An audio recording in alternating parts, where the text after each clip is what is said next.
Con Descartes podríamos decir que se inaugura la filosofía moderna. Por supuesto que esta filosofía moderna se ha ido preparando durante el Renacimiento, en los siglos, sobre todo el siglo XVI, parte del XV, pero netamente la filosofía moderna, a mi juicio, comienza con Descartes. Descartes nace en el 1596 y actúa fundamentalmente en la primera mitad del siglo XVII. Él fallece en 1650. Él considera que hay que, bueno, empezar de nuevo de alguna manera en filosofía y tratar de hacer tabula rasa, vaciar lo que hasta ahora se tenía por válido, en un ejercicio de desaprender en realidad, ¿no? Yo a veces recomiendo. Y va a dedicar su labor a esto. Aclaro que tampoco no creo que Descartes tampoco pensara de otra manera. Es imposible hacer tabula rasa, es imposible. Porque se filtrará, es un hombre de la época, va a hablar en un lenguaje de la época, va a utilizar una terminología de la época, o sea, es imposible, ¿no? Como tal. Pero él va a intentar partir de cero.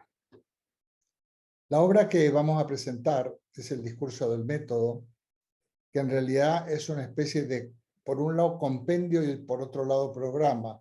Digamos, lo que está en el discurso del método, pensaba enseñarlo, pero aquí nos vais a asustar porque no es está una obra muy larga, aparte del discurso del método, entonces no.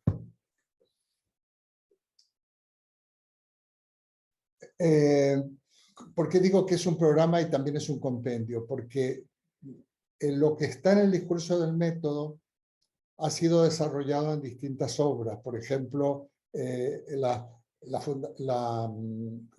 meditaciones metafísicas. ¿No? Las meditaciones metafísicas va a desarrollar aspectos que están, ya lo iremos mencionando, ¿no? Y al mismo tiempo está lo central. Yo digo, me he dicho varias veces y siempre afirmo, que se podría empezar a estudiar filosofía a partir de aquí.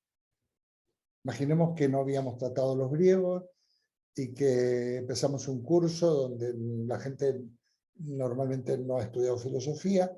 Podríamos empezar perfectamente con el discurso del método de Descartes. Hombre, nos faltarían cosas. Más, podríamos empezar con el discurso del método de Descartes e irnos hacia atrás, ir hacia adelante, pero como punto de partida. Entonces hay, digamos, a los que a la hora de entrar en la filosofía, en lo más central, es como una segunda oportunidad, después de haber tratado la cuestión del ser, que básicamente lo que hemos tratado de la antigüedad es la cuestión del ser, ¿eh? Sí, porque idea y ser, o pensar y ser, son dos caras de la misma moneda, de algún modo, ¿no? Entonces, diríamos que es una segunda oportunidad. Según Descartes, para él la razón es lo que mejor está repartido entre los hombres, entre los seres humanos. Y por lo tanto, la fuente del error no es por, ya buscaremos el texto, la fuente del error no proviene de que no estemos bien dotados de razón, sino de que la usamos mal. Considera que muchos errores en la filosofía, errores que luego se han ido ensanchando y perpetuando, provienen de un mal uso de la razón. O sea, es un problema del método. Santo Tomás de Aquino decía, parvus error in principium, magnus est in fine. Un pequeño error al comienzo es muy grande al final. Como si yo voy a un camino y me bifurco, me tomo un sendero que no corresponde, pues me he separado de mi objetivo a medida que avanzo muchísimo, ¿no? Entonces, un pequeño error, se entiende, por eso lo digo en latín, ya el propio Santo Tomás de Aquino en el siglo XIII lo indicaba. Entonces, para Descartes es fundamental partir de algo seguro y sólido. Y para eso nos presenta el discurso del método. Esta obra tuvo la suerte de Descartes de verlas publicadas, no solo publicadas. Descartes, digamos, en su época fue un filósofo de moda, por decirlo de alguna manera, pero no de una moda cómoda, porque Descartes fue muy perseguido e incluso tuvo que exiliarse en Suecia durante el reinado de la reina Cristina, donde fallece, ¿no? Y entonces, pero al haber publicado sus libros, tuvo una gran correspondencia muy profusa con todos los intelectuales de la época. De hecho, en una librería de una universidad se encontrarán las famosas cartas. Hay 2 volúmenes enormes de cartas de Descartes, de la correspondencia, ¿no? Dice correspondencia 1, correspondencia 2. Y es muy interesante al que suscitará interés este pensador poder analizar estas cartas. Entonces él le escribía y contestaba, ¿no? No estábamos en la época ni del correo electrónico ni del WhatsApp, pero ya os contaré en algún momento cómo funcionaba esto, porque he tenido experiencia directa de investigar en papeles y en documentos de algunos autores modernos. He tenido mucha suerte. Entonces era recibir y contestar. A veces se utilizaban una especie de tarjetas postales, ¿no? Le llegaba la tarjeta postal, el correo funcionaba de maravilla, recibía esto, a veces era solo una pregunta, en algunos otros autores estoy hablando, y él las contestaba y al día siguiente o al otro día ya la tenía hombre, si no era de Australia, ¿no? Pero que no llegaba hasta Australia. Entonces ya inmediatamente tenía la respuesta. Muy, muy interesante. Bueno, entonces empezamos. Bueno, estoy con el libro. Voy a ver qué tal me va con lo otro. Voy a ver si puedo compartir. Estoy con el libro yo. Voy a intentar de compartir pantalla. Aquí estamos. Muy bien. Muy bien. Tengo que irme porque hay mucho trabajo aquí antes. Esta es una obra estupenda, ¿eh? Os la van a explicar. Esto es de Descartes.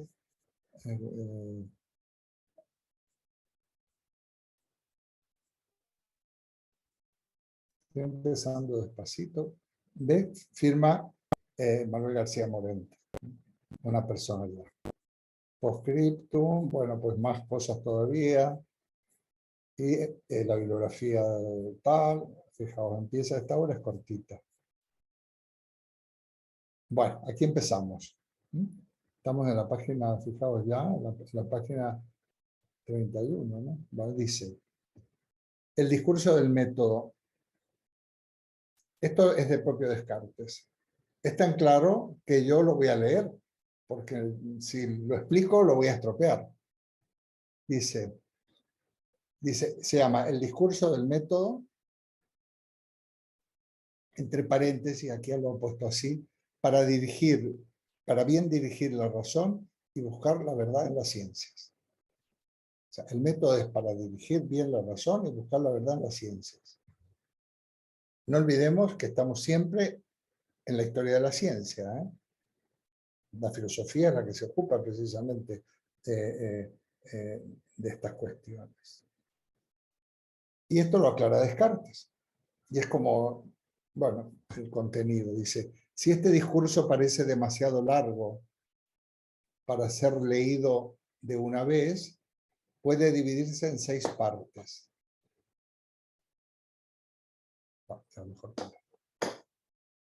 En la primera se hallarán diferentes consideraciones acerca de las ciencias. Primera.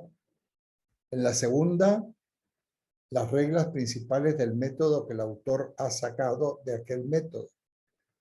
Perdón, que el autor ha buscado. En la tercera, algunas otras de la moral que ha sacado de aquel método. En la cuarta, las razones con que prueba la existencia de Dios y del alma humana, que son los fundamentos de su metafísica.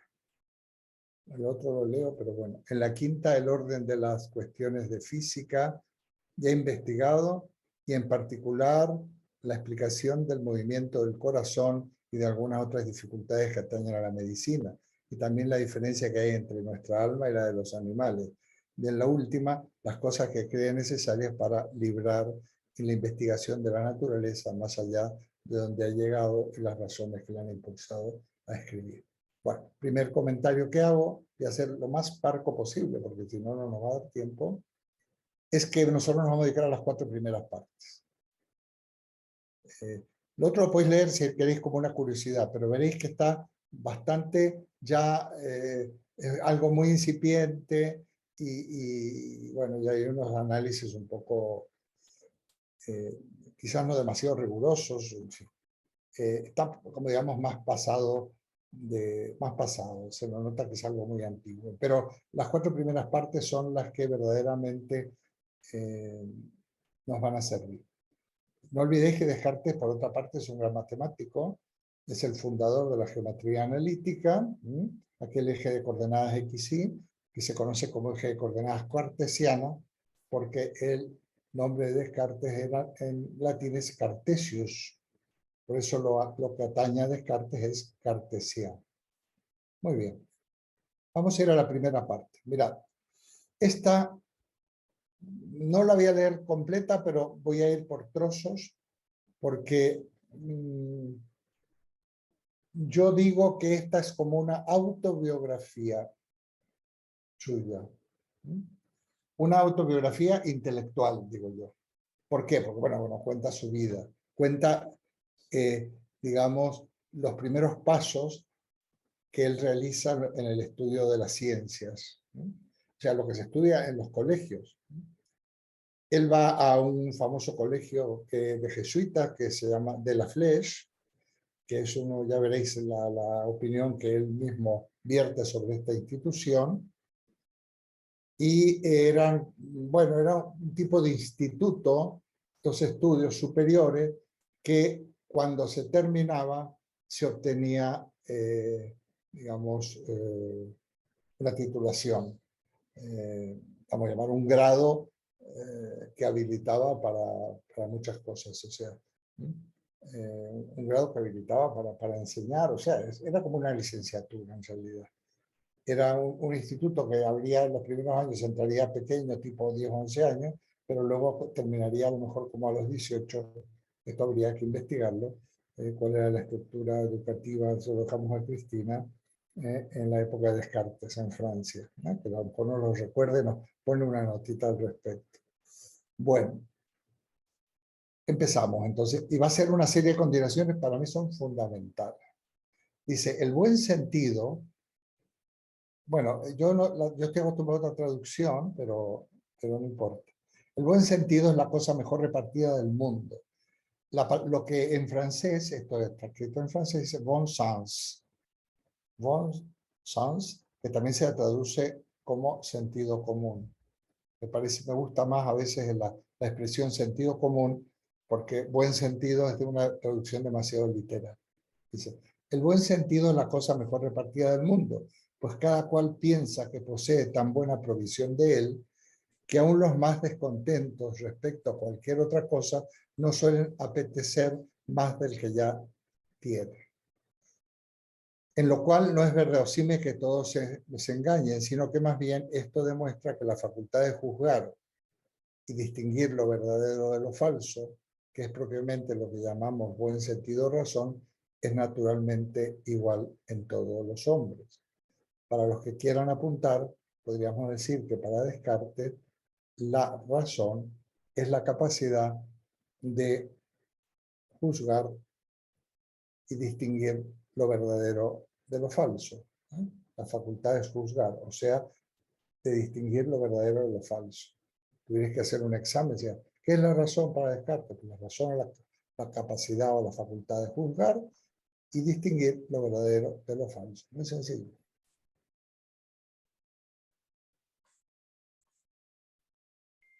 Para él es igual en todos los hombres. Aquí va a haber un elemento clave de lo que se llamó racionalismo en filosofía. Él considera que todos... Esto habrá que matizar y entrar, lo podéis apuntar por ahora, incluso preguntar. Todos los seres humanos tenemos la misma razón. O sea, ¿qué quiere decir? Que estamos dotados de razón o inteligencia. Por algo Aristóteles definía al hombre, al ser humano, como animal racional. Pues todos estamos dotados de razón. Y salvo excepciones, enfermedades, accidentes, todos tenemos la misma razón. Digamos, es una facultad que está bien repartida, como dice Descartes, que todos estamos dotados de ella. Habría que ver dónde quedarían algunas cuestiones. Este es muy inteligente, este es más inteligente que el otro, este no es nada inteligente. También nuevamente queda esto para los pedagogos, ¿no? Pero aquí no cabría, porque lógicamente hay muchas maneras, ¿no?, de considerar la razón. Pero la razón como facultad de distinguir lo verdadero de lo falso es igual en todos. Y por lo tanto, la diversidad de nuestras opiniones no proviene de que unos sean más razonables que otros, diríamos en España más listos que otros, no, sino tan solo de que dirigimos nuestros pensamientos por derroteros diferentes y no consideramos las mismas cosas. No basta en efecto tener el ingenio bueno, ¿no? Lo principal es aplicarlo bien. Las almas más grandes son capaces de los mayores vicios como de las mayores virtudes, y los que andan muy despacio pueden llegar mucho más lejos si van siempre por el camino recto que los que corren pero se apartan de él. ¿No? Qué interesante, ¿no? O sea, que el error no viene de que no tengamos razón, sino de que no lo usamos bien y que seguimos caminos y derroteros que no son los adecuados. Digamos que es muy importante porque cualquiera de nosotros somos capaces de caer en el error e incluso en los mayores vicios y también de las mayores virtudes. Y es muy interesante algo que luego lo dirán en una regla. No nos tenemos que atropellar, es preciso es mejor ir despacio y seguro que correr en dirección equivocada. Esto lo voy a leer casi todo, pero luego vamos a ir más despacio, más saltar. Por mi parte, nunca he creído que mi ingenio fuese más perfecto que los ingenios comunes. Hasta he deseado muchas veces tener el pensamiento tan rápido, la imaginación tan nítida y distinta, o la memoria tan amplia y presente como algunos otros. Y no sé de otras cualidades, sino esas las que contribuyen a la perfección del ingenio. Pues en lo que toca a la razón o al sentido, siendo como es la única cosa que nos hace hombres y nos distingue de los animales, quiero creer que está entera en cada uno de nosotros y seguiré en esto la común opinión de los filósofos que dicen que el más o el menos es solo de los accidentes, más no de las formas o naturaleza de los individuos de una misma especie. Bueno, esto es una digresión un poco... es un poco un guiño a la filosofía escolástica. Es lo que vamos a decir, que esto es así, dice él, porque nadie desea tener más que la que tiene. Pero sin temor puedo decir que creo que fue una gran ventura para mí haberme metido. Yo me sé el discurso de memoria, pero me lo sé en otra versión y por eso a veces puedo hacer una pequeña adaptación en la que me sienta cómodo. Pero sin temor puedo decir que creo que fue una gran ventura para mí el haberme metido desde joven por ciertos caminos que me han llevado a ciertas consideraciones y máximas con las que he formado un método subrayado, en el cual, ojalá pudiera estar subrayando, en el cual paréceme que tengo un medio para aumentar gradualmente mi conocimiento y elevarlo poco a poco hasta el punto más alto, a que la mediocridad de mi ingenio y la brevedad de mi vida puedan permitirle llegar. Él dice que ha encontrado un método. Pues tales frutos he recogido de ese método, que aun cuando en el juicio que sobre mí mismo hago, procuro siempre inclinarme del lado de la desconfianza mejor que el de la presunción, y al mirar con ánimo filosófico las distintas acciones y empresas de los hombres, no hallo casi ninguna que no me parezca vana e inútil. Sin embargo, no deja de producir en mí una extremada satisfacción el progreso que pienso haber realizado ya en la investigación de la verdad, y concibo tales esperanzas para el porvenir que si entre las operaciones que embargan a los hombres, puramente hombres, hay algunas que sean sólidamente buenas e importantes, me atrevo a creer que es la que yo he elegido por mía. Este es un párrafo muy importante. Si vamos hacia el final, él dice que si hay una profesión, si hay una, digamos, a ver qué palabra exacta usa, a ver, el progreso ¿no? Que sin las ocupaciones que embargan a los hombres, bueno, la ocupación de ser filósofo, pensador, ¿no? Para él ha sido fundamental. Pero no olvidéis que yo ya he dicho, voy a tener que ponerme a un segundín. Segundín.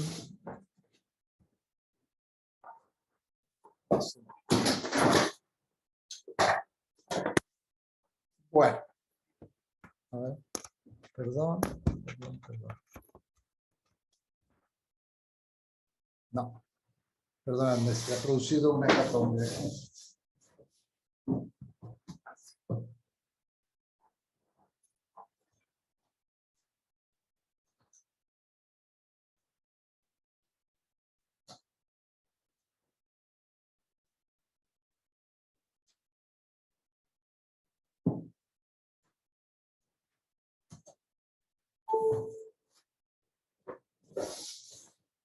Bueno, que me ha caído, eso lo quitaremos.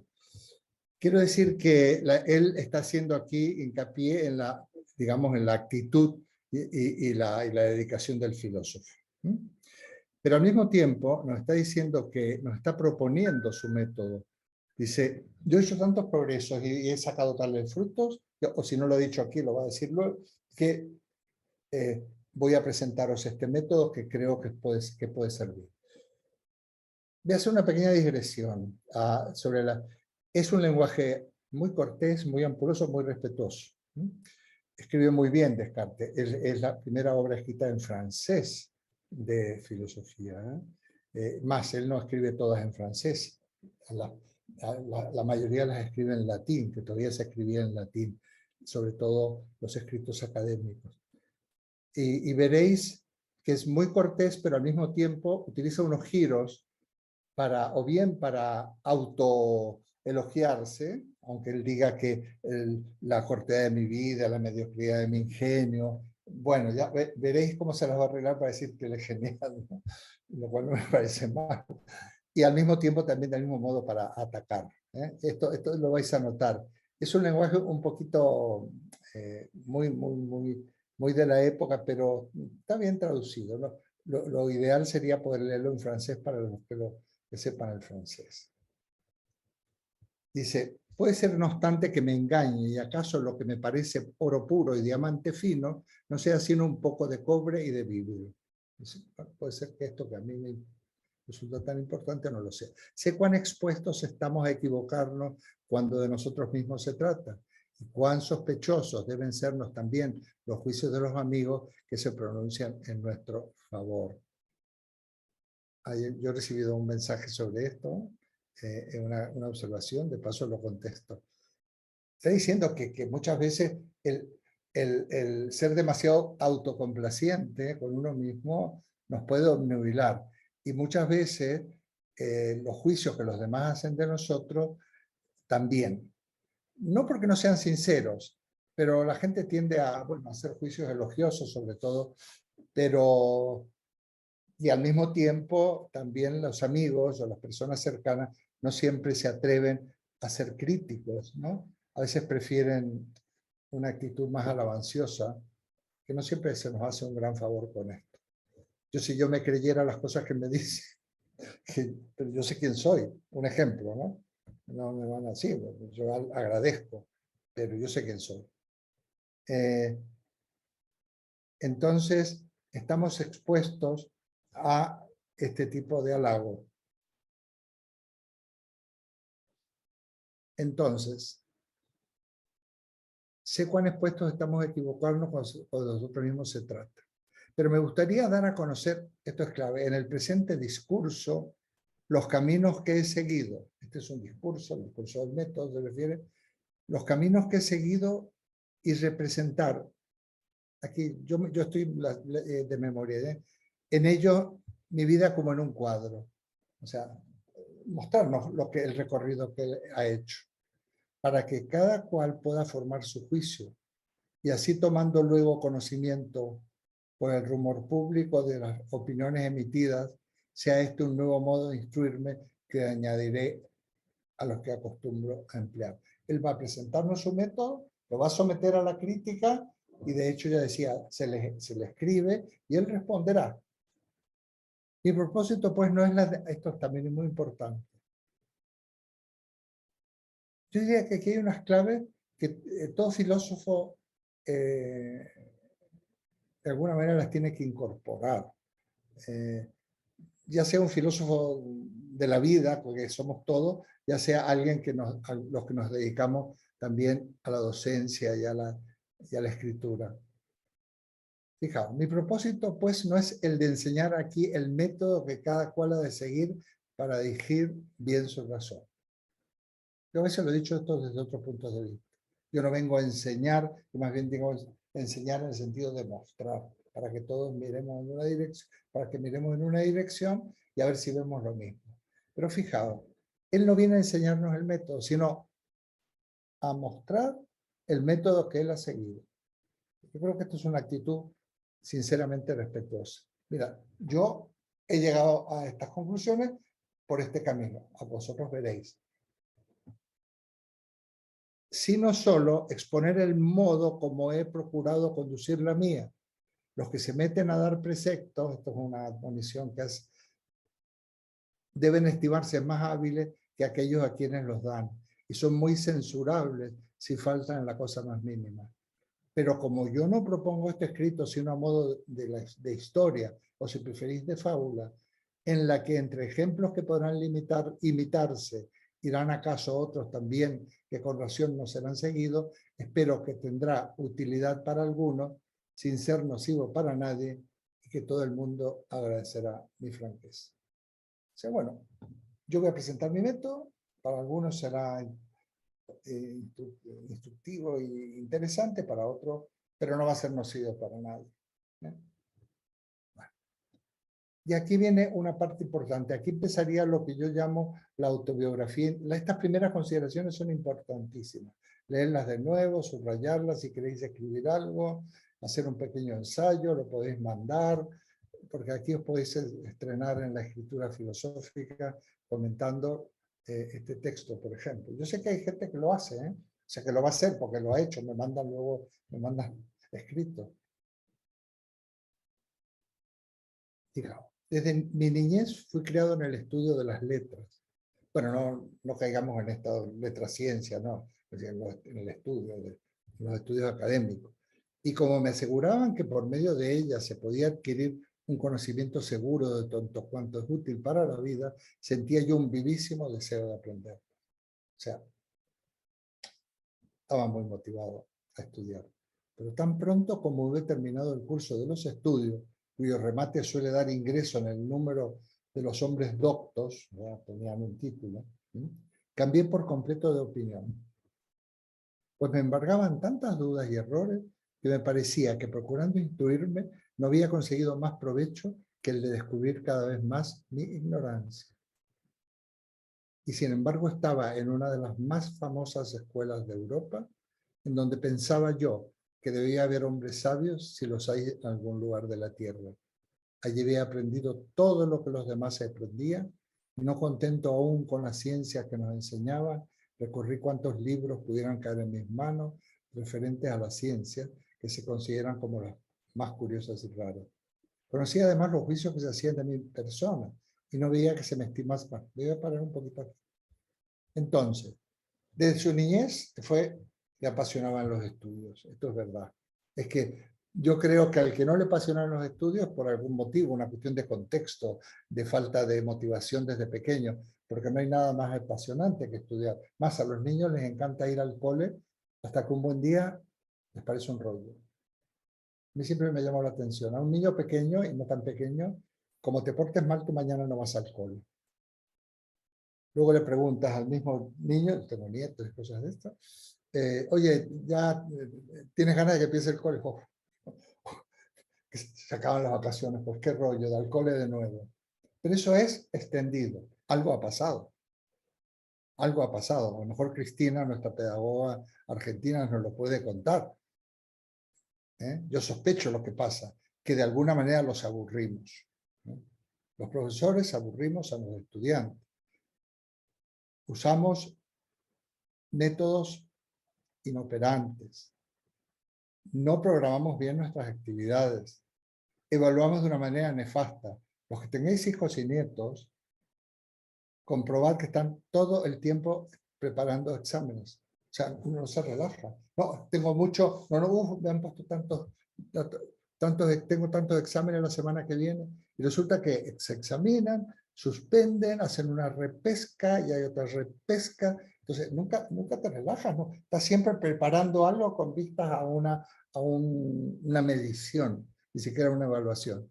Muchas veces el fracaso de los chicos nuestros hoy en día no se debe tanto a ellos, sino al mal diseño de los exámenes. ¿Cuántos exámenes se suspenden porque el alumno no sabe lo que le han preguntado? No está bien formulada la pregunta. Tampoco tuvo consignas claras de qué tenía que estudiar y mucho menos cuáles son los objetivos de ese estudio. O sea, no lo saben.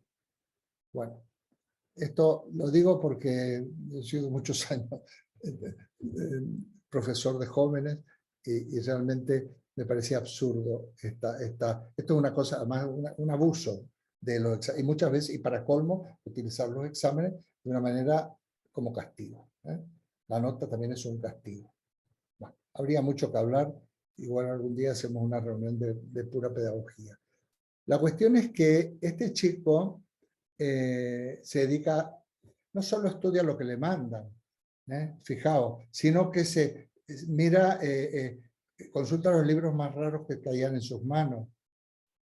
No solo eso, sino que además él estaba en uno de los mejores colegios del mundo, y si había hombres sabios en alguna parte, lo sabía ahí. O sea, él tenía ganas, estudió lo que le mandaban, tuvo los mejores profesores, y no obstante, cuando terminan los estudios, dice que tenía más dudas que cuando empezó. Embargan más dudas y errores que antes. Porque ya veréis cómo parece que aquello que le prometieron no se cumplió. No, porque si vosotros hacéis esto, vais a conseguirnos, o sea, hay que estudiar la poesía de memoria porque esto va a desarrollar la mente. Hay que verlo, hay que verlo. O las matemáticas son fundamentales, y luego nos enseña bien las matemáticas, entonces todos los chicos odian las matemáticas. En un librito que, bueno, un trabajo que hice sobre Giuseppe Peano, el fundador de la lógica, dice, que era profesor de matemáticas en la Universidad de Turín, dice, en la matemática, tormento de los niños y de sus padres. Toma ya, porque los padres no saben qué hacer con los niños que les va mal, nombran por tantas profesores particulares, bueno, etcétera, etcétera. Bueno.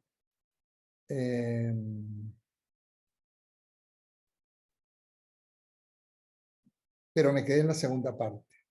Conocí además los juicios que se hacían de mi persona y no veía que se me estimase menos que a mis condiscípulos. Atención a esto, entre los cuales algunos había ya destinado a ocupar los puestos que dejaran vacantes nuestros maestros. Fijaos cómo se las arregla para decir que era el mejor. Esto es unos comentarios al principio, para familiarizarnos con la personalidad de este autor. Fijaos, él no era peor que los mejores. Y eso que algunos iban a ocupar el lugar de sus maestros, o sea, que era de los mejores. Era muy buen estudiante, le gustaba estudiar, leyó todo y más, y sin embargo, así terminó. Por todo lo cual me tomaba la libertad de juzgar a los demás por mí mismo y pensar que no había en el mundo doctrina alguna como lo que se me había prometido anteriormente. O sea, sale desilusionado del el colegio.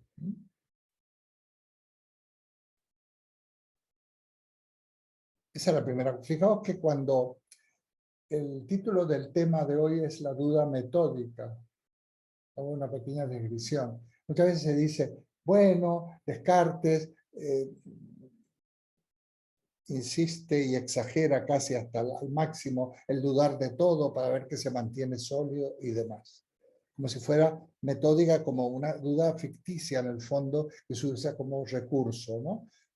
Sin embargo, fijaos, ya cuando él termina sus estudios, en plena lucidez, tendría, no sé, 18, 19, 20 años, se da cuenta que no, que a pesar de todos los esfuerzos, no encontraba las certezas que buscaba.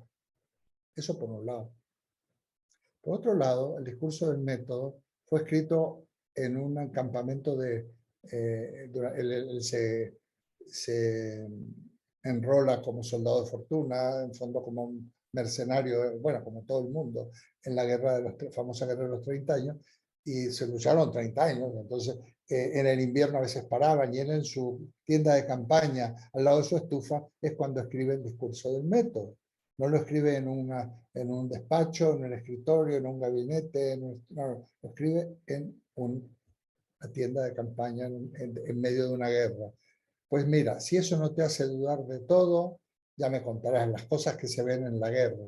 Entonces, la duda cartesiana es una duda real. Es una crisis existencial real, sostengo yo. No es una duda ficticia, no es una duda que se utiliza solo como recurso metodológico o didáctico, ¿eh? Es una duda real. Si lo situáis ahí, veréis qué importante es que cuando uno ha tocado fondo pueda empezar de nuevo. En ese desaprender se toca fondo, uno se puede erguir y poder seguir el camino. Bueno, y ahora sí que va a ser muy interesante, voy a ir deprisa para que lo leáis, es una gozada, ¿no? Dice, no dejaba por eso de estimar en mucho los ejercicios que se hacen en las escuelas. Bueno, él ve que va a dar siempre, va a valorar algo y luego le va a dar el palo, ¿no? Sabía que las lenguas que en ellas se aprenden son necesarias para la inteligencia de los libros antiguos, que la gentileza de las fábulas despierte el ingenio, que las acciones memorables que cuentan las historias lo elevan y que leídas con discreción ayudan a formar el juicio. Que la lectura de todos los buenos libros como una conversación, esto da la impresión que es lo que le decían los maestros. Fijaos, sabía que esto, sí, sí, claro, esto ayuda, esto es como una conversación con los más antiguos, etc. Y sigue leyendo. Dice, y hasta unas conversaciones, bueno, dice que la elocuencia puede ser fuerza y belleza incomparable, que la poesía tiene delicadezas y suavidades que arrebatan, que en las matemáticas hay sutilezas, sutilísimas invenciones que pueden ser de mucho servicio, tanto para satisfacer a los curiosos como facilitar las artes todas y disminuir el trabajo de los hombres. Que los cientos que tratan de exhortación, que los cuentos, a lo mejor puede haber alguna, encierran varias enseñanzas, etc. Que la teología enseña a ganar el cielo. Esto, que la filosofía proporciona medios para hablar, esto es me encanta. Fijaos, la filosofía proporciona medios para hablar con verosimilitud de todas las cosas y hacerse admirar por los menos sabios. Yo lo he dicho mucho esto. El filósofo, los que formaban filosofía, es que esto es tan... Hablamos de cualquier cosa que se nos pregunte. Es como si hubiéramos entrenado para no quedarnos callados. Hablamos del Big Bang, del calentamiento global, de las células madre, qué sé yo, de derecho, de botánica, de urbanística, de cualquier cosa, hasta de fútbol. Yo tengo algún artículo sobre fútbol en mi blog. Hablamos de todo. Y dice, la filosofía proporciona medios para hablar con verosimilitud de todas las cosas. Dar el pego, ¿no? Requiera esto porque estudia filosofía. Y hacerse admirar de los menos sabios.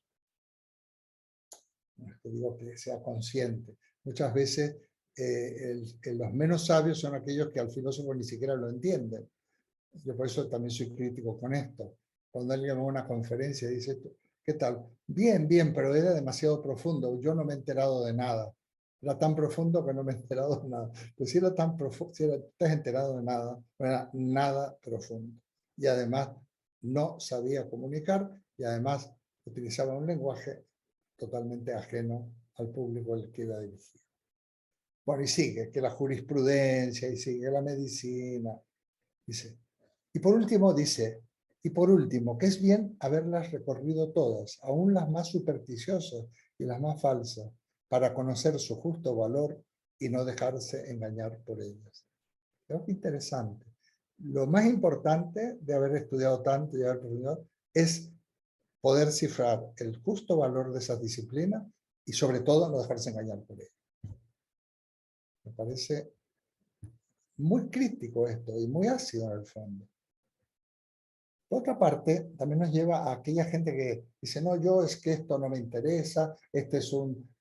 Pero tú lo has leído. Nosotros criticamos cantidades, no las hemos leído. ¿Te has detenido a pensar cuál es la propuesta de esta persona? En tal? No, lo critico porque yo, como todo el mundo lo critica. Mirad, los otros días me regalaron un libro, hace poco, bueno, yo estaba en Nápoles este fin de semana, una maravilla.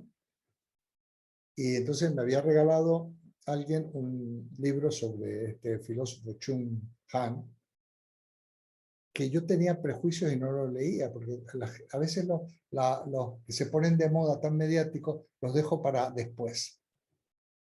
No lo leía. Es un coreano que se llama, el nombre es Yu Chung Han. Dice Di Han, bueno, ahí está. Y es un libro más pequeño, fácil de leer. Y sin embargo,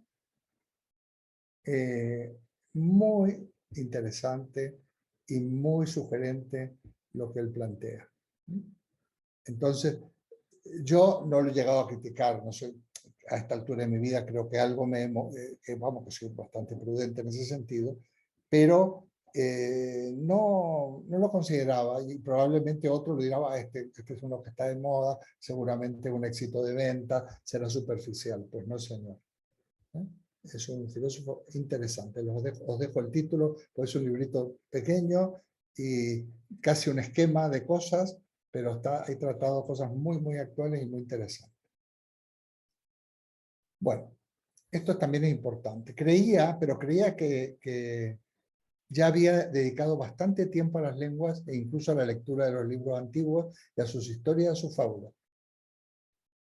Va haciendo una serie de consideraciones. Lo que quiere decir con esto es largo, que decide, va a decidir dejar ya los estudios. Ya lo veremos.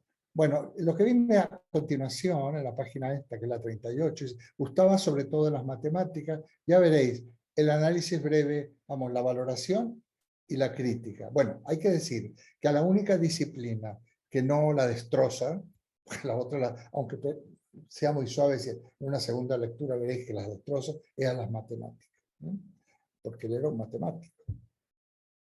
Y un matemático de vanguardia. Gracias a él, imagina, todo lo que tiene que ver la representación gráfica de ecuaciones, bueno, es fundamental. La geometría analítica que él funda, ¿no? Lo único que le reprocha es que por qué que no se le ha sacado toda la utilidad que tiene. Y luego profesaba una gran reverencia por nuestra teología y como cualquier otro pretendía ya ganar el cielo. Esto lo leo porque tiene su... Pero habiendo aprendido, bueno, que él, como él no es nadie para opinar, mejor se calle. Aquí está haciendo una advertencia que no se va a meter con la teología y con la religión, que van a ser uno de los que lo van a perseguir y condenar. Entonces, por eso dice, no, yo pretendía, como él dice, yo creo que es muy irónico, la teología enseña a ganar el cielo. Es muy inteligente, no va a decir eso, pero lo deja como aparte.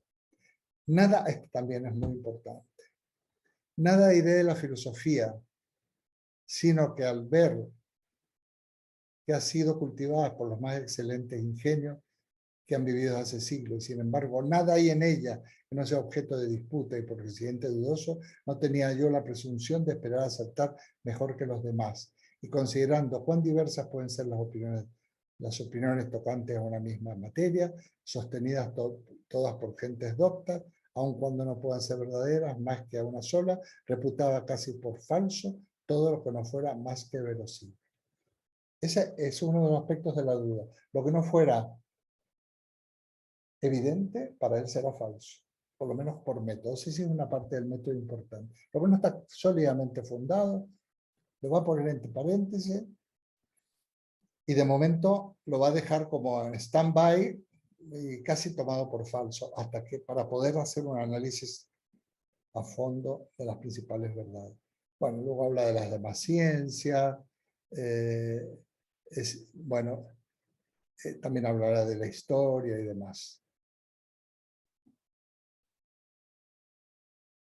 Bueno, y entonces dice, es cierto que mientras me limitaba a considerar las costumbres de los otros hombres, el final, esta parte, apenas hollaba cosa segura y firme, y advertía con tanta diversidad como antes las opiniones de los filósofos, de suerte que el mayor provecho que obtenía era que viendo varias cosas, que a pesar de parecernos muy extravagantes y ridículas, no dejan de ser admitidas comúnmente y aprobadas por otros grandes pueblos, aprendí a no creer con demasiada firmeza aquello de lo que solo el ejemplo y las costumbres me habían persuadido. Y así me libraba poco a poco de muchos errores que pueden ofuscar nuestra luz natural, etc. Mas cuando, esto es importante, mas cuando hube pasado varios años estudiando en el libro del mundo y tratando de adquirir alguna experiencia, me resolví un día estudiar también en mí mismo y en emplear todas las fuerzas de mi ingenio en la elección de la senda que debía seguir, lo cual me salió mucho mejor, según creo, que si no me hubiese nunca alejado de mi tierra y de mi libro. Bueno, por ahí ha dicho lo siguiente: cuando él termina los estudios, como termina desilusionado, cierra los libros y en vez de seguir el camino que le venía por añadidura de participar del mundo de los doctos, supongo ser contratado y trabajar en esta, impartiendo sus clases y demás en filosofía, estudiando, investigando, él decide, dice por ahí, y decide cerrar los libros. Y como ya no estaba sujeto a mis preceptores, había terminado sus estudios, ya había cumplido con la obligación, sus padres eran de una buena familia, lo habían hecho estudiar, decidió, lo dice por ahí, si no lo dice aquí, lo dicen en las meditaciones metafísicas, es una obra que amplía toda esta cuestión, y decidí abrir el gran mundo de la vida. Entonces yo siempre digo que hay como tres caminos que recorre Descartes. Primero, los estudios. Segundo, la experiencia cuando abandona, ya cuando termina y se enrola en la guerra y se va a recorrer el mundo, dice, conocer otras cortes y ejércitos, otras costumbres, nos dice. Pero cuando hace ese paso, se da cuenta que también sigue con dudas. Entonces, dice, decidí mirar en mí mismo a ver qué encontraba. Y ahí va a encontrar precisamente la piedra fundamental o la base fundamental del método que buscaba. Dice, pero no la hubiera encontrado si anteriormente no hubiera seguido el camino de los estudios y luego el camino de la experiencia de la vida. Los libros, el libro de la vida y lo que yo le llamo la tercera vía. Vamos, primero la primera vía sería estudiar y aprender todo lo que se pueda. La segunda, tener experiencia, salir de tus cubículos, de tus cuatro paredes, de tu vida provinciana y recorrer el mundo para confrontar. Y la tercera es lo que yo le llamo la vía de la interioridad, donde él mira en sí mismo a ver lo que encuentra. Y eso va a ser muy importante. Y eso nos pondrá en los albores, vamos, en los principios de la segunda parte que ya hoy nos detenemos aquí, donde dice, donde él llega al famoso cogito ergo sum. Pienso, existo, que no es un silogismo. El pienso luego llama error. Él dice, pienso, existo. sea, en el mismo momento que me intuyo como pensante, caigo en la cuenta de que el que existo, mi percepción, mi intuición, ya hablaremos de lo que es la intuición en filosofía, del cogito, del yo, es una verdad irrefutable. Ese va a ser el punto de partida de su filosofía. El yo soy, ¿no? Ego sum. El cogito sum. Más que no dice existo. Bueno, el francés dice je pense, donc je suis. Yo pienso, entonces yo soy. Pero ese es el don es un entonces no tanto de argumentación lógica, sino casi una cuestión lingüística. Je pense, donc je suis. Yo soy. Pienso, y luego se hará la pregunta, ¿quién soy yo? Eso lo dejamos para la próxima. Yo creo que me va a alcanzar como mucho, si no lo consigo colocar en lo que falta en la segunda reunión, utilizaremos media reunión más, porque lo merece. Y ya cortaremos, como hacen los aviones, en algún tramo, ¿no? De repente ha habido una demora y recupera el tiempo. También lo haremos. Bueno, pues vía del estudio, vía del mundo de la vida, abrir el libro de la vida. A mí me gusta mucho esa metáfora. Los libros, el libro de la vida y la vía de la interioridad. Y los que hemos vivido ya unos cuantos años, yo creo que esto no hay que explicarlo demasiado. ¿Cuántas cosas encontramos las respuestas en nosotros mismos? Sobre todo si hemos recorrido los caminos apropiados, aquellos mismos que relata Descartes, ¿no?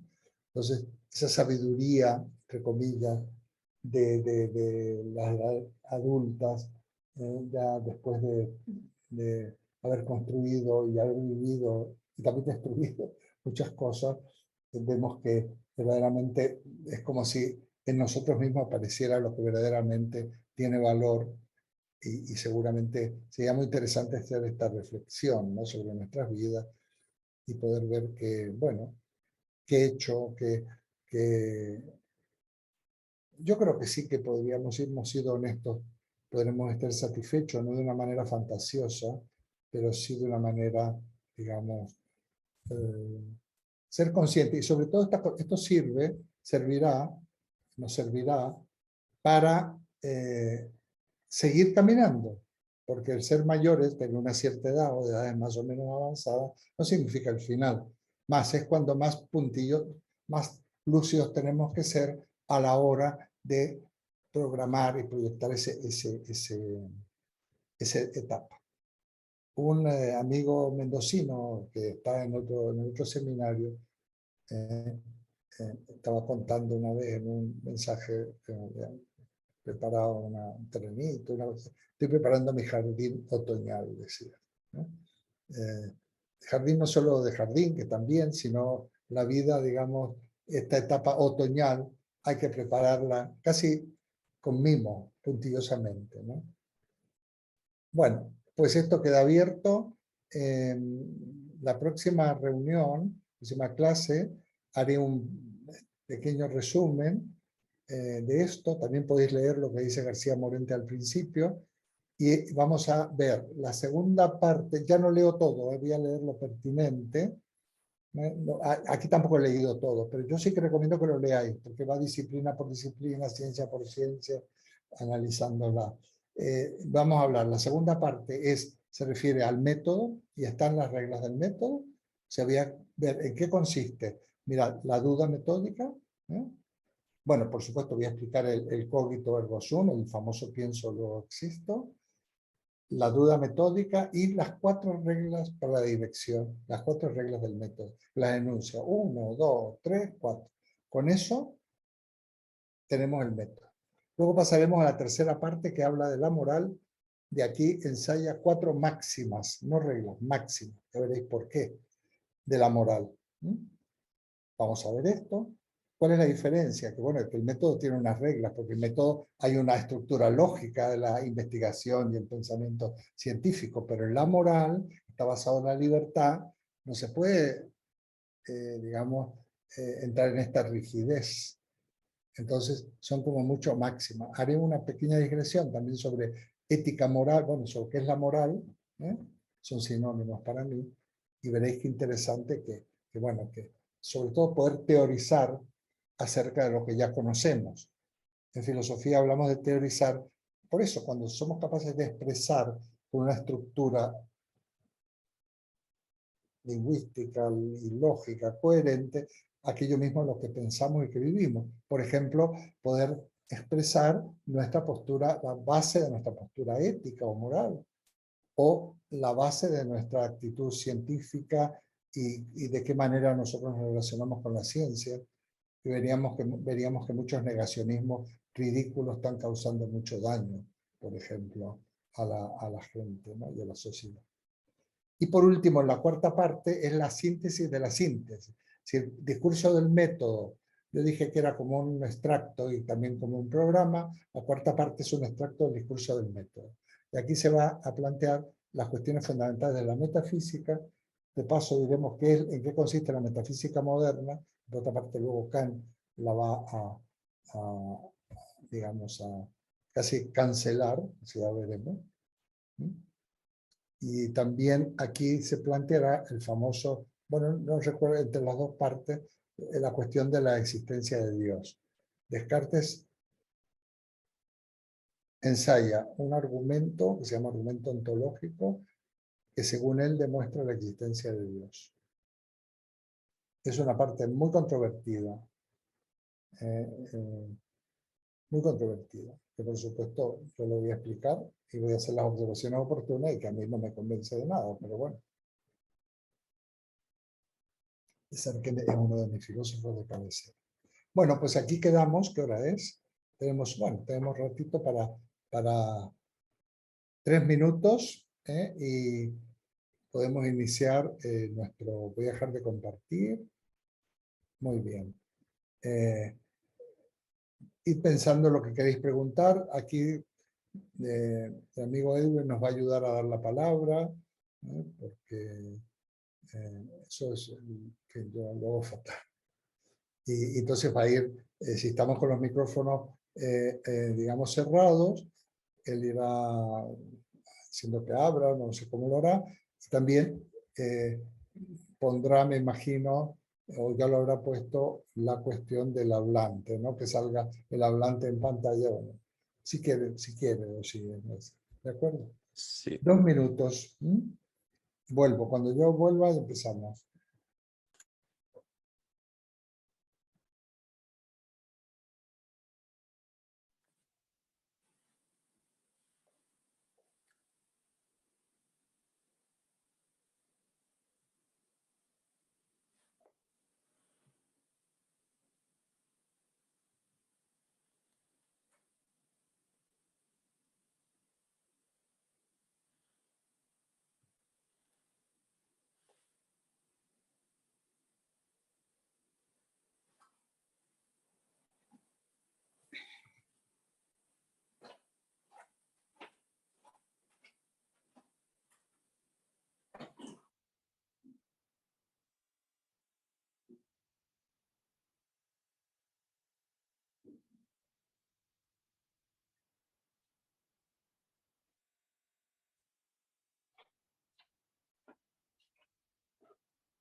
Ah, muy bien, fenomenal.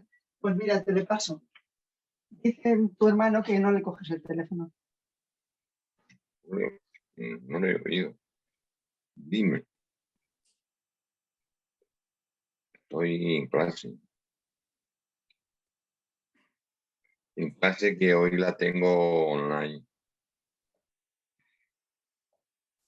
Bueno. Edwin se ha ido también. ¿Se ha tomado en serio lo de los 2 minutos? Ya está. No, estoy por aquí. Muy salud. bien. Bueno, pues entonces, quien desee tomar la palabra puede activar su micrófono. Bueno, bien, podría decir levantando la mano para yo anotarle y seguir un orden.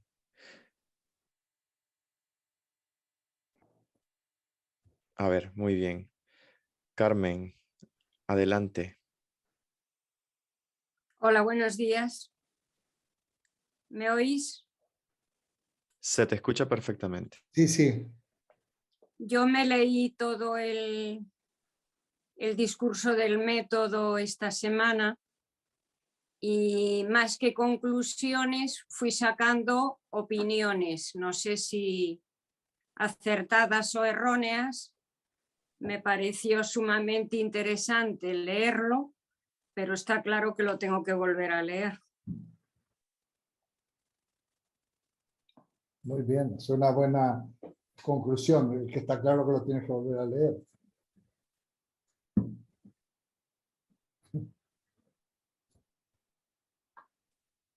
Estupendo. Perfecto, muy bien. No nos dejes así, Carmen, y dinos tus opiniones, ¿no? Que ha dicho que tenía opiniones, pero que no nos dejas sin tus opiniones. O sea... ¿No? Carmen? Sí, fui tomando alguna nota al mismo tiempo que me lo iba leyendo y entonces fui sacando algunas opiniones. Lo primero que se me ocurre es que cuando vivió Descartes no había libertad de palabra en ningún país de Europa, fuese cual fuese el cristianismo profesado en cada país, igual católicos que luteranos, calvinistas, anglicanismo, etc.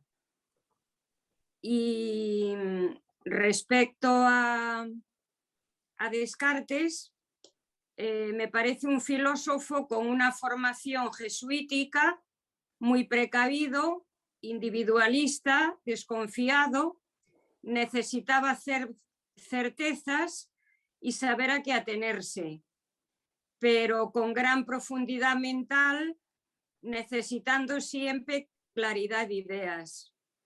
La certeza en el conocimiento a través de la duda, pero cuando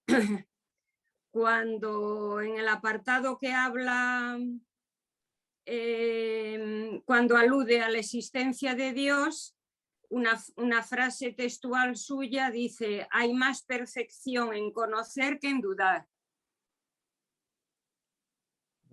Me pareció muy interesante todo su proceso de trabajo. Y a mí el libro me parece como un diálogo interior, un exhaustivo análisis partiendo de su libertad como individuo para llegar a la verdad. Pero claro, está siempre ligado a su educación jesuítica, aunque necesita pensar subjetivamente él mismo, como tú acabas de leer hace un momento, decía que profesaba una gran reverencia por nuestra teología y como cualquier otro pretendía yo ganar el cielo, etcétera, etcétera. Entonces yo creo que ahí hay una lucha, por decirlo de alguna manera, entre la creencia desde la infancia, por otro lado, y la formación, y la capacidad de pensar subjetivamente y de utilizar la razón. A mi entender, en todo el diálogo no tiene en cuenta las emociones y dice que las pasiones son un estado especial del alma que provienen del cuerpo. Y desde mi punto de vista elimina totalmente el deseo. La relación entre alma como pensamiento y cuerpo como materia y los sentidos y los sueños. Luego veo que en el apartado quinto, que para mí es el que menos me gustó, porque me lo leí entero, vamos, donde habla sobre el funcionamiento de la circulación de la sangre, yo creo que todas estas teorías las había expuesto Miguel Servet en el siglo anterior. Y viendo lo que le había pasado a Servet, Galileo Galilei, etcétera, etcétera, es natural que fuera un hombre muy precavido, porque Servet acabó directamente en la hoguera, creo, por los calvinistas, me parece. Luego, cuando habla constantemente de la palabra camino, para referirse a la importancia de una vía propia de orientación al conocimiento, yo creo que la palabra camino es el método. Y es un método analítico con precisión matemática y lo aplica metódicamente a todo lo que existe y le lleva a la evidencia conocida por todo el mundo: yo pienso, luego soy. Pero la pregunta que me hago yo leyendo el método: ¿tenemos los hombres, que somos seres finitos, la suficiente libertad para poder hacer un análisis tan exhaustivo de todo y sintetizarlo a posterior en una sola verdad? Pregunto, no sé. Y luego creo que en todo el método hay una sucesión de intuiciones, y la relación que hay entre todas las intuiciones que él tiene forma un análisis que acaba desembocando en una síntesis, por mi parte muy difícil de lograr después de un análisis tan exhaustivo. Y yo creo que realmente, con su formación que tenía teológica, creo que estaba buscando un conocimiento cierto y seguro para hacer una demostración objetiva de la fe y de la existencia de Dios. Es lo que yo creo que realmente lo que él estaba buscando. Entonces, demostrar verdades filosóficas resueltas como un problema matemático, pues está muy bien hacerlo y muy bien leerlo. Respecto a la crítica que hace de la lógica de Aristóteles, palabras textuales del método son: el silogismo no puede ser método de descubrimiento, puesto que las premisas, so pena de ser falsas, deben tener ya la conclusión. Entonces creo que Descartes busca unas reglas fijas para descubrir verdades y no para exponer teorías. Evidentemente, su conocimiento matemático era exhaustivo, desde los teoremas de Euclides, incluyendo todo el conocimiento de Galileo Galilei y lo que él mismo conoce de las matemáticas y aplica a la búsqueda de la verdad. Es verdad que yo creo que todo eso en el siglo XVI está muy bien, porque Darwin aún no había llegado, y entonces creo que todas sus teorías son creacionistas. Y respecto a las emociones, también es verdad que no había las teorías de Freud y los demás que hoy en día conocemos. Bueno. Es decir, para el siglo me parece estupendo. No lo sé, ¿eh?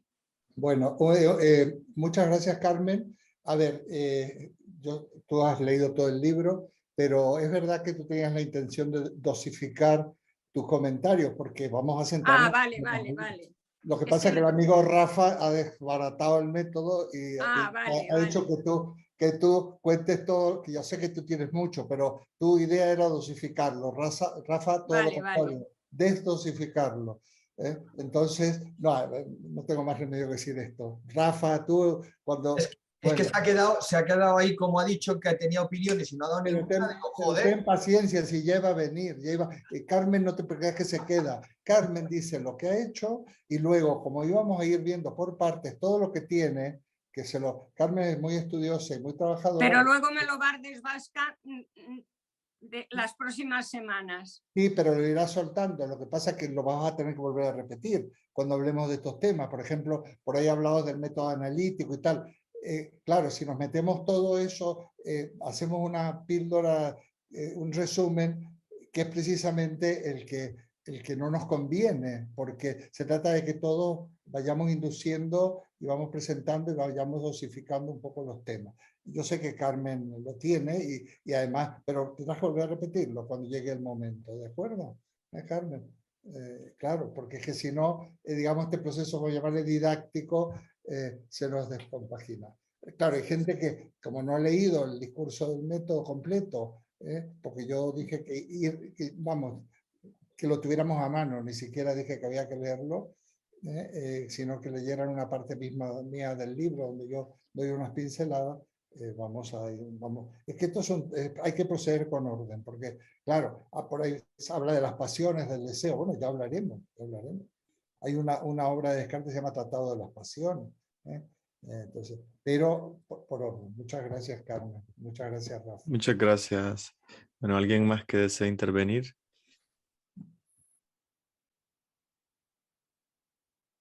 No sé, Ok, a mí... muy bien. Activa. Ok, María José y luego, a ver, Cristina, exacto. Bueno, adelante María José y luego Cristina.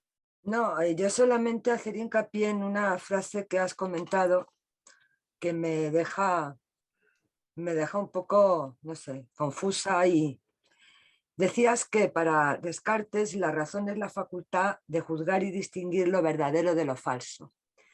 Y me parece una frase de tal contundencia que no sé por dónde cogerla ni cómo entenderla. No sé cuál es la intención que él pone en esta afirmación. No sé dónde pretende llegar. No sé qué quiere decir con lo que dice. Cuando habla de juzgar y distinguir lo verdadero de lo falso, no sé de qué verdadero está hablando ni de qué falso. Quiero decir, en realidad lo que planteo es una cantidad de incertidumbres respecto a esta aseveración para un poco reflexionar sobre ella. Muy bien. Bueno, muy bien. Lo vas a saber. O sea, tienes que tener paciencia. Yo lo que he dicho que Descartes, no es que lo escribe, lo he leído, ¿no? Es la capacidad de distinguir lo verdadero de lo falso. Será muy importante, pero no lo voy a hacer hoy porque vamos a entrar sobre todo en el tema del método. Será muy importante qué es la razón moderna, en qué consiste el concepto de razón moderna. No es un uso coloquial del término y tampoco un uso general, no, es un uso específico que hay que contextualizar en qué consiste la razón moderna, porque por otra parte va a ser la base de lo que se va a llamar el racionalismo, ¿no? Y qué significa este cambio de paradigma, de alguna manera se puede decir, entre la visión anterior más medieval y la moderna con este concepto de razón tal como lo presenta Descartes y que lo va a seguir desarrollando luego Spinoza, Leibniz, Kant, etc. Y que por otra parte en la edad actual, esta época que se llama filosofía moderna, se ha criticado muchísimo. La razón moderna es la que sustenta lo que le llaman el sujeto moderno y hay toda una serie de filosofías y de cosas escritas sobre la crítica al sujeto moderno. Pero me parece bien que no lo sepas porque no es tan... Sería increíble que lo supieras con nuestra lectura de la primera parte del discurso. Pero nos lo dejamos de tarea todos y yo creo que cuando veamos el método, las reglas del método en la parte primera, y luego cuando veamos las 4 partes, algo de luz habrá. Claro, es como decir el amor, bueno, de qué estamos hablando, de la razón, la libertad, de qué estamos hablando, pues como no la acotemos, pues no vamos a poder. Sí, sobre todo lo verdadero de lo falso es lo que más me Lo de llama la atención. Lo verdadero de lo falso, o sea, hablar de lo verdadero y de lo falso es Muy lo que fácil. más me llama la No, pero atención. muy fácil, muy fácil, muy fácil. Eso sí te lo digo ya. Lo veo falta desde el punto de vista lógico. Es cuando decir cuando un enunciado es verdadero o no. O sea, te vas a la lógica aristotélica. Por ejemplo, la cuadro de oposición de las proposiciones, que si todos los hombres son mortales, es falso que ningún hombre es mortal. Eso es verdad y falsedad lógica. Que luego esa verdad y falsedad lógica se va a corresponder con una verdad y falsedad científica, sobre todo cuando se vaya construyendo el método científico moderno. Yo te voy a dar una respuesta. Descartes utiliza el criterio de verdad y falsedad matemática, es un matemático. La matemática es la ciencia paradigmática del siglo XVII, como lo fue la física del siglo XVIII con Isaac Newton. Entonces está hablando de enunciados matemáticos, y en matemática se sabe lo que es lo verdadero y lo falso. Y no tiene ninguna otra, lo verdadero y lo falso en matemáticas. O sea, y concretamente te podría decir que lo verdadero es lo que no contradice el principio de identidad, que ya Parménides ya enunció hace muchísimo tiempo. Lo falso sería la contradicción. Pero luego, aparte de todo eso, a falsedad conducen no solo los razonamientos correctos, sino los sofismas, los paralogismos y todo este tipo de cosas, que es a lo que se va a dedicar la filosofía moderna, porque está poniendo los carriles por donde va a transitar la ciencia. Entonces, mira, el siglo XVII tenemos 3 grandes figuras: Descartes, Galileo y Kepler. Es el siglo de las matemáticas. Y el siglo XVIII lo tenemos a Isaac Newton, la física, la ciencia paradigmática. Cuando Kant, en la crítica de la razón pura, va a tomar en consideración tanto la matemática como la física, y va a hacer un análisis de por qué, de qué manera es válido el razonamiento de la matemática y de la física, y por qué no es válido en la metafísica, que es cuando Kant destrona a la metafísica. Entonces, eso es verdad y falsedad matemática y lógica, digamos, no otro tipo de cosas. Por lo tanto, verdad a la cual se puede llegar a través del método, a través del cálculo.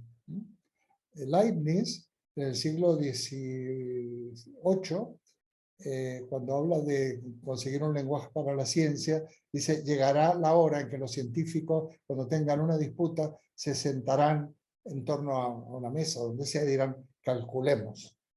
Y será el cálculo el que nos dará la dimensión de verdad, o sea, corroborará una verdad o la refutará. No sé si te respondo con esto un poquito, María José.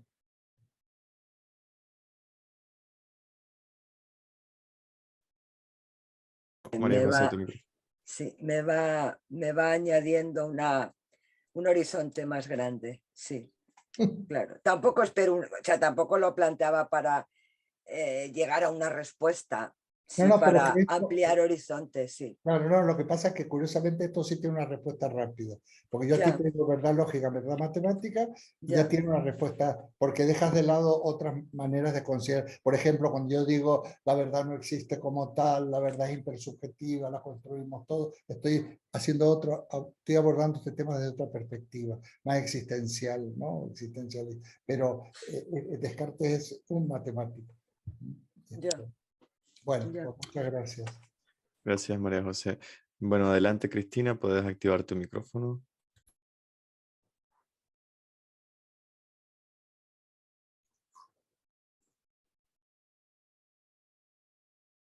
No tiene el micrófono activado. Activa tu micrófono, Cristina.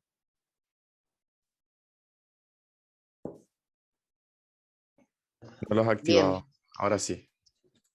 Bueno, buenos días a todos. Yo no voy a hacer un análisis filosófico porque no soy filósofo, no he estudiado en profundidad la filosofía. Asisto a este curso por por necesidades de mi especialidad, que es generar principios que me guíen en la tarea que yo hago, que es la pedagógica. Y entonces, Eduardo, yo me encantaría que tuvieras una charla con nuestro gobernador y con las autoridades de nuestro gobierno escolar, porque nos tilda a los docentes que estamos pensando con estos principios y que planteamos esta necesidad que los chicos en la escuela tengan interés en ir porque precisamente aprender les produce duda y los motiva a seguir aprendiendo. Nos ha tildado en su discurso inicial de adoctrinadores y él quiere una educación neutral, una educación despojada de toda consideración de este tipo. Por lo tanto, es importantísimo sería poderte invitar para que conversaras con nuestras autoridades y les aclararas un poco que ninguna educación puede ser neutral, aún los que dicen que quieren una educación neutral. Yo hoy me siento con algunos elementos más como para justificar mis conceptos en mis clases con los dos. Yo trabajo con docentes ahora, con docentes que se están preparando para ser directores de escuela, y precisamente esto es lo que proponemos, ¿no? Cambiar las estrategias pedagógicas para que los chicos puedan descubrir por ellos mismos y para que puedan empezar a tener dudas. Nos interesan más las preguntas de los chicos que las respuestas. Y esto es muy difícil de conseguir todavía en las aulas. Pero lamentablemente es más difícil cuando tenemos autoridades escolares que nos están marcando esto como un error gravísimo y hasta pecaminoso. No, nada más que eso era lo que quería decir. No, yo te voy a responder, Cristina, y procura poner la cámara porque se te ven solo los ojitos, un poquito más que nada por una... Ahí, perfecto, porque así ya que no estamos cerca, te vemos. Muy bien, mira. Lo primero, bueno, por supuesto, que dile al gobernador que me invite. No, la parte irónica. Yo tengo un primo hermano, que es ingeniero agrónomo, y yo creo que es uno de los que está metido en la parte de educación, uno de estos que ha cambiado de chaqueta 1000 veces. Esto no sé si lo voy a... No, igual no lo voy a editar, lo voy a dejar que... No creo que lo escuche ni mi primo ni el gobernador. Y si lo escucha, mejor todavía. Bueno, bromas aparte, o sea, sé de lo que me estás hablando y sé todo lo que estamos aquí. Yo puedo advertir los rostros, los gestos que hacían de lo que significa la neutralidad a la que se refiere el gobernador de Mendoza. María José no hace más que tener expresiones interesantes. Bueno, son estos políticos, no tienen ni idea. Y siempre el pariente pobre de la política, quizás porque sea el que menos renta, menos corrupción permite, ¿no? Es terrible. Bueno, salvo cuando se construyen centros escolares, pero es que ni construyen, ni reforman, ni arreglan. Hay otros ministerios más jugosos. Pero bueno, independientemente de estas cuestiones, yo te puedo decir que cuando vaya a Mendoza, que tengo que ir, yo encantado contigo, ya lo hablamos alguna vez, de tener una reunión, o hacer algún tipo de reuniones o un mini seminario, invitando a los que tú quieras, por supuesto también invitando al gobernador. No voy a poder porque soy persona no grata.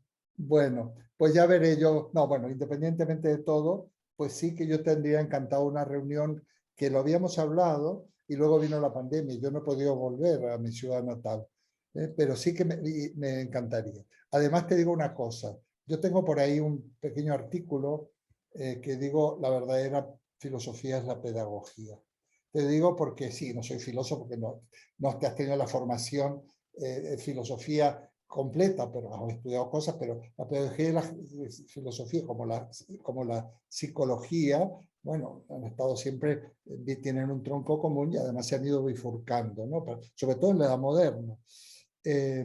Pero la auténtica filosofía es una pedagogía, porque realmente la filosofía en Atenas empieza como estos maestros, Sócrates, Platón, eran pedagogos que se dedicaban a formar al ciudadano para un ejercicio eficaz en la polis, lo que tendría que ser la educación, no solo de la filosofía, de todo en la escuela, como tú sabes muy bien, formar ciudadanos conscientes que no nos hagan comulgar con ruedas de molino y que no diga un disparate semejante, que si un gobernador dice eso, habría que no votarlo más, como mínimo, sino echarlo a actuar, pero no votarlo, porque no hay enseñanza neutral, ¿no? Hay una canción por ahí de, no sé si de quién de estos nuestros cantautores españoles hablan de los neutrales. Bueno, yo en Mendoza, yo encantado de que nos reunamos, que es una de las cosas que a mí me gusta hacer cuando voy a los países, en este caso mi ciudad natal, además, pues, y además tiene reuniones muy interesantes,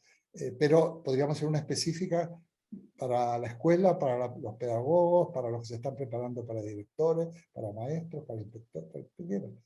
Entonces, pues, te aviso y lo hacemos.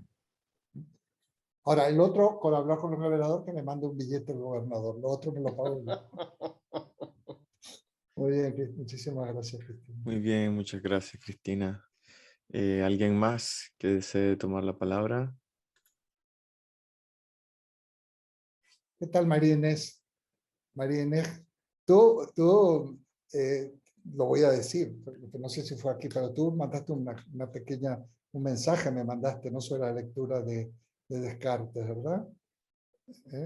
¿Qué nos cuentas? Un poquito, para que oigan voces del otro lado. Ahora hemos escuchado una mendocina, ahora para que vean cómo habla la santafesina. Bueno, buenos días. Gracias, Eduardo. Lo que yo había comentado con Eduardo es de... ¿Lo cuento todo? Lo que tú quieras. Rafa te va a preguntar que cuentes. Rafa prefiere que cuentes todo. Yo te digo, hago una media entre lo que dice Rafa. Bueno. No, sí, No, pasó así. Estuve mirando un poco tarde el último video de la clase del miércoles pasado y me pareció que, Carmen, ¿te acordás que vos hiciste un trabajo oral espectacular y comparando los tres filósofos, Parménides, Platón y Aristóteles? La verdad que a mí me quedó clarísimo la idea de ser de esos tres y cómo de Parménides fuimos llegando a Aristóteles. Y lo que más me gustó, porque lo vi clarito en un ejemplo que vos diste, Eduardo, sobre la abstracción. Y el ejemplo que me quedó claro es esto: si uno entra en una pieza oscura, no hay luz, y empiezo a tocar, ahí me doy cuenta si es áspero, si es duro, si es plástico, si es madera, si es, en fin. Entonces, yo eso ya lo tengo como un recuerdo, yo sé qué es lo que estoy tocando. Bueno, de ahí la abstracción. Bueno, me quedó tan clarito eso. Y entonces, y habíamos tenido otro encuentro con una compañera de los jueves. En el momento, a mí me quedaron un poco de dudas sobre el primer motor inmóvil, pero al volver a escucharla, y otra vez la volví a escuchar y escribí algo, dices, ay, ahora sí, ahora lo comprendo perfectamente. Bueno, Eduardo hizo esa exposición que la puso en un video y yo me quedé encantada. Yo ya lo conozco, Eduardo, yo sé que es un maestro espectacular. Y entonces le hice unas palabritas y le dije, en esto, o sea, le fui diciendo todo lo bueno que había visto. En esto no estoy de acuerdo con Descartes, porque Descartes dice que hay que tener un poco de cuidado con las opiniones que dan los amigos con respecto, que pueden ser exageradas. Y hoy Eduardo hizo la aclaración.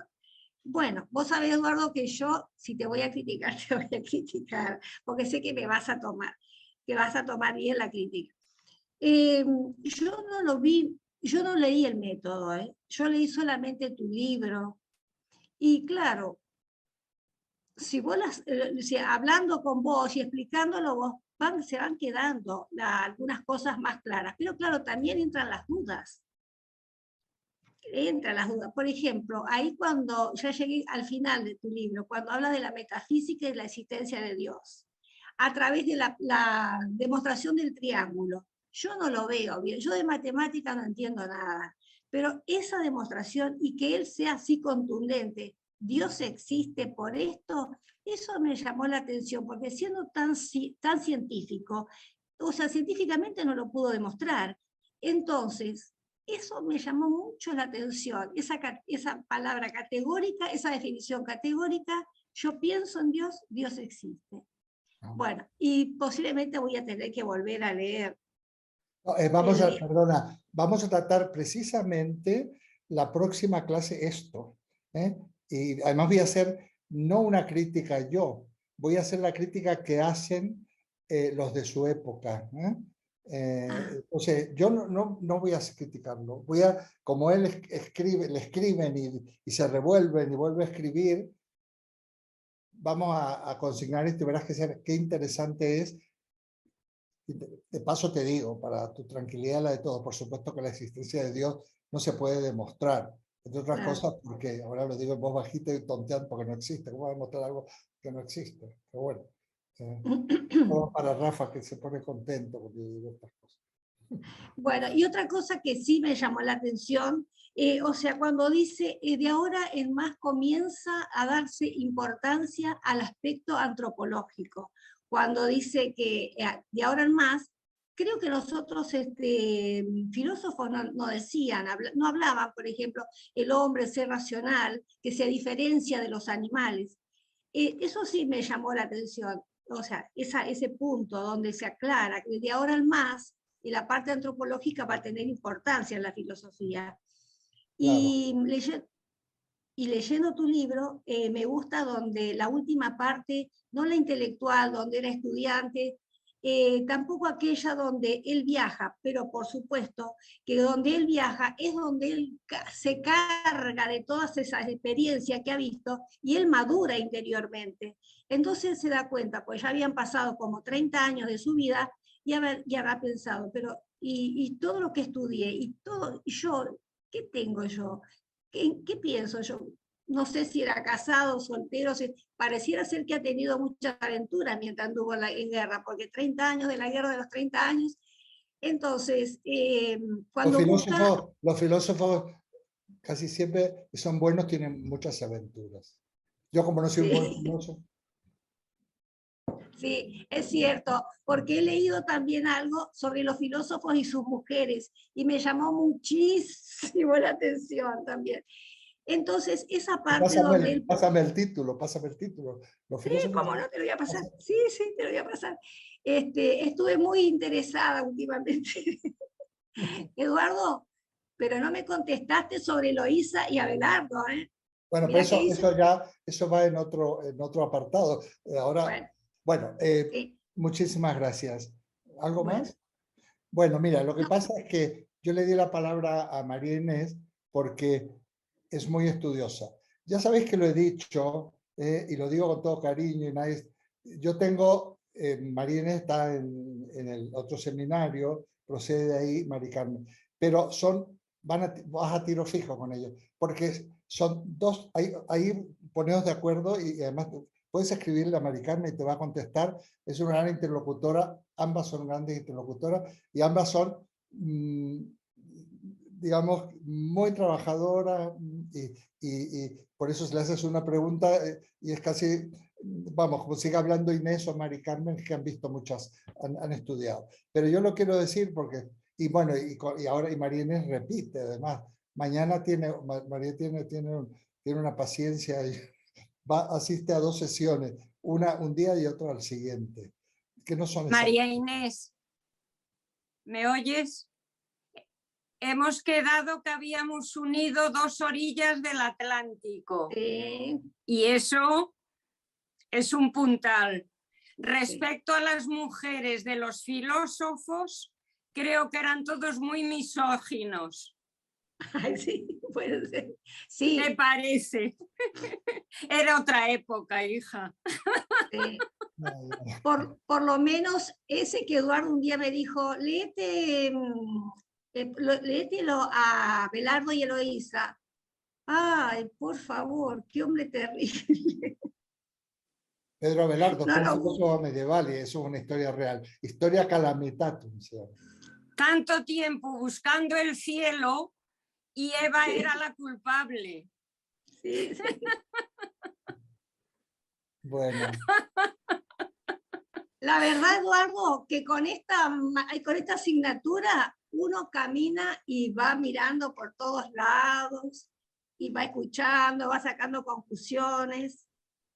Sí, está bueno estudiar un poquito más. Hay que estudiar. Yo soy grandecita ya, pero me interesa todo esto, ¿sí? Nunca pensé que me iba a interesar tanto, pero sí, me interesa.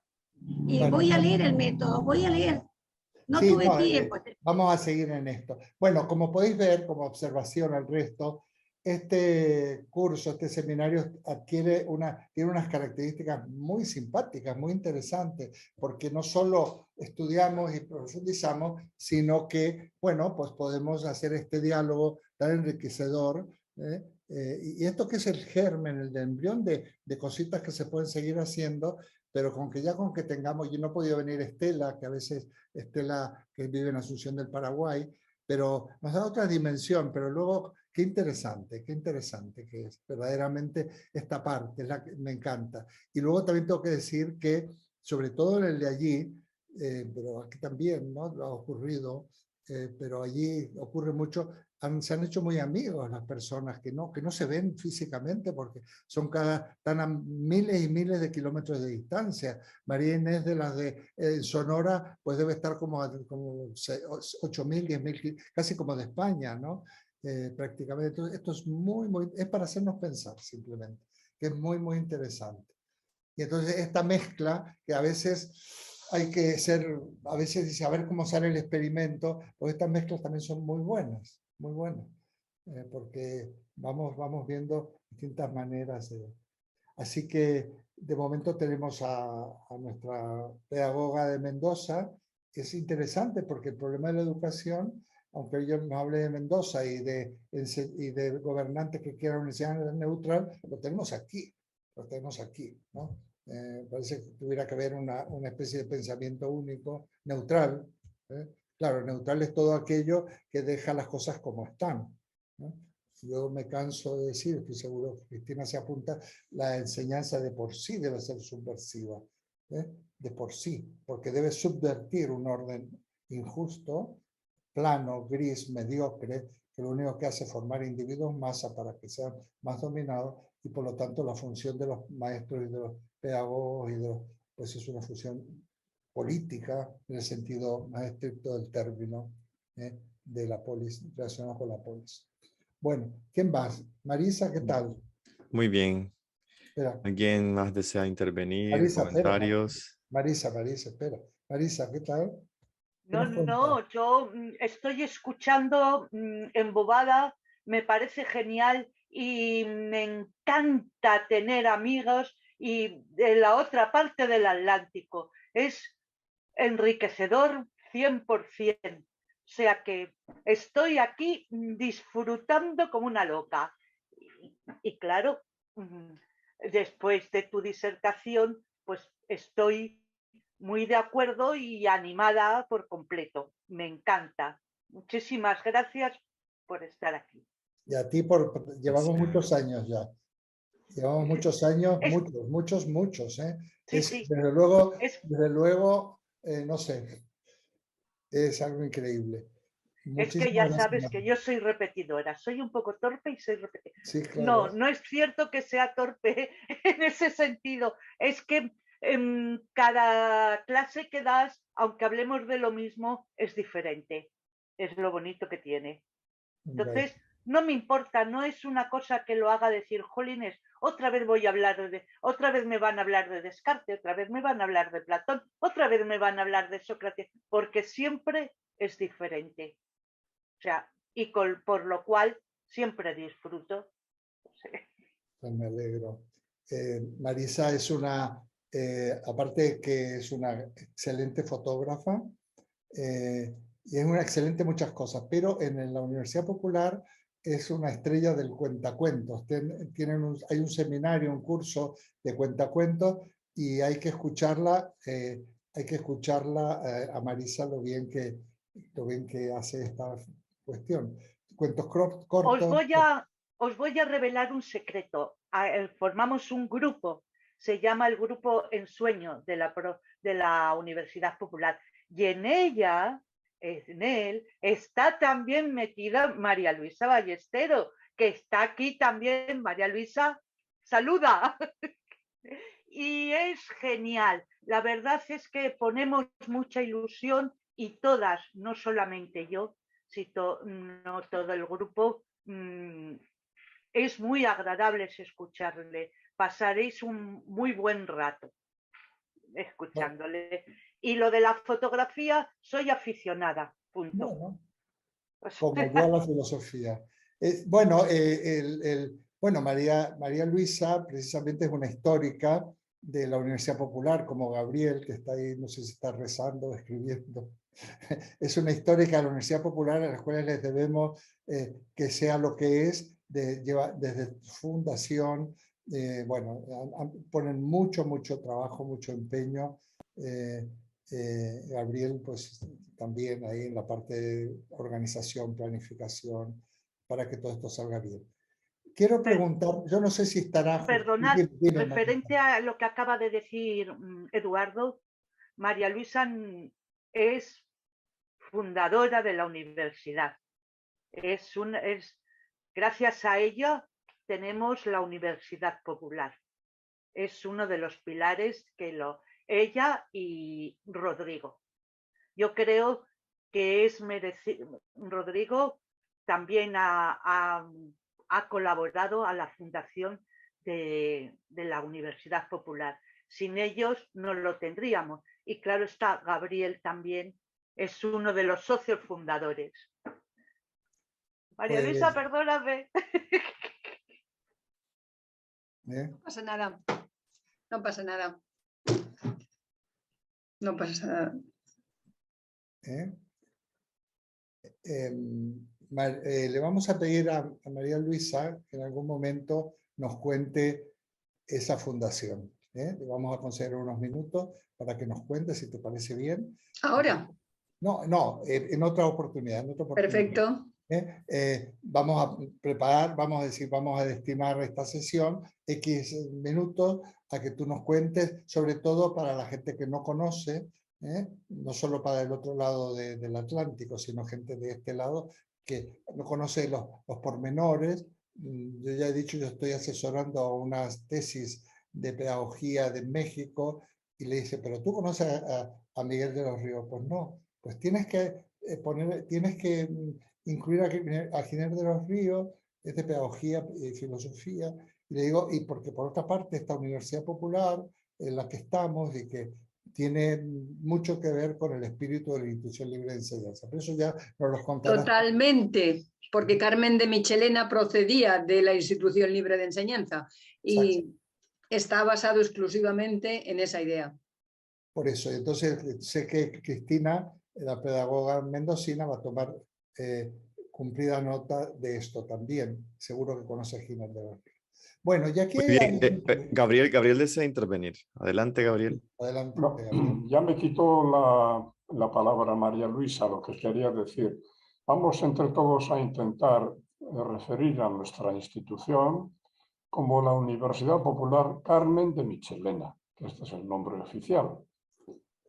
Digamos, los miembros de la Junta y todos los socios, todos somos socios de la institución, nos veríamos muy satisfechos de que siempre que nos refiramos a nuestra Universidad Popular, deberíamos decir siempre, mire, en España hay más de 200 universidades populares, pero la Universidad Popular Carmen de Michelena se distingue entre todas ellas en que somos una entidad, una asociación con orientación pedagógica, independiente de todo poder político ilustrativo.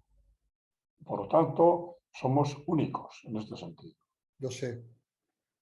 Pues muchas gracias. Gracias a ti, lo sé, y yo me siento por eso muy cómodo en esta institución, de la cual yo he venido más tarde, pero ya llevo unos añitos como para sentirme completamente Universidad Popular de Carmen de Michelena, sobre todo por la libertad de pensamiento, la independencia de cualquier político, de la política partidista, la libertad de expresión y sobre todo los temas, porque hay conferencias muy interesantes, que no siempre tengo tiempo de verlas, y ahí se tratan los temas con valentía, con mesura y al mismo tiempo, pero con coraje y valentía. Entonces, y nadie, es un lugar muy interesante. Yo creo que habrá que escribir sobre esto, más todavía, se ha escrito, María Luisa misma ha escrito cosas, pero habrá que escribir un poco desde el punto de vista de qué es esta institución. Yo intento presentarla en América y me faltan palabras porque podría estar horas hablando ya a partir de mi propia experiencia y de lo que yo he visto. Yo, por supuesto, estoy muy agradecido por este espacio que me han abierto y que cuentan conmigo, porque yo cuento con ellos y bueno, la Universidad Popular la hacemos entre todos, además, ¿no? Eso también es muy importante. Bueno, pues mira, hay una persona que no sé si está o no, que se llama Justino, que no sé si se ha ido, ya ha dejado solo la cámara, lo hemos pillado, pero algún día me gustaría que nos comentara algo, porque él es de la UNED, terminó la carrera de Historia, entre otras cosas que él tiene estudiado en la UNED.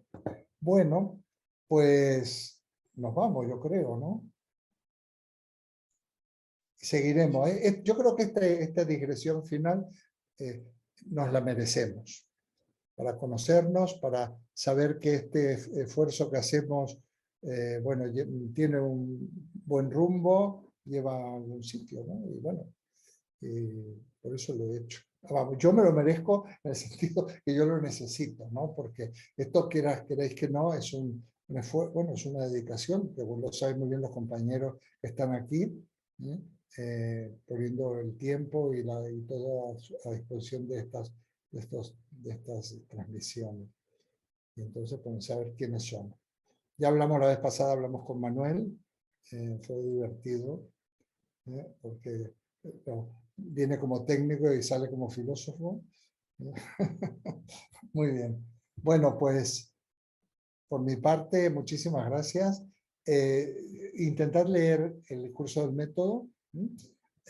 Vamos a glosarlo un poquito nada más en la clase próxima.